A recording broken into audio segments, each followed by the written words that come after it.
We are conditioned from birth to compromise and to believe that compromise is negotiating. Anyone who's got brothers or sisters will remember a time in your youth where the two of you were arguing over a piece of food, and what happened? Our parents swoop in, cut it in half, give each of you half and say, get lost. Indeed. Perhaps something more graceful, but that's what happens. We get conditioned from birth to believe that compromise is what negotiating is. Our belief, by the way, is that it is not what negotiating is.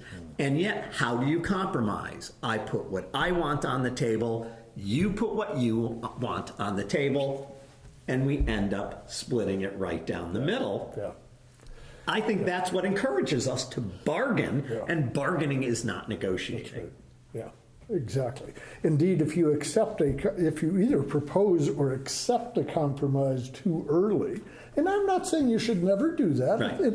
It's a fine way to end a negotiation if you've exhausted all more creative approaches. Yeah. But the real danger, I think, as you're suggesting, with a premature compromise is you'll never get around to finding the more creative solution that probably could have satisfied both parties fully.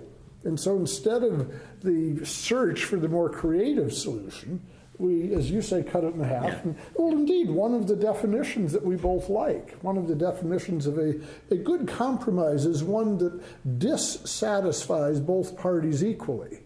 Well, why should either party be dissatisfied? Maybe we can find a collaborative solution that satisfies both of us fully. And it would almost have to be a solution that wasn't even in view at the start of the conversation.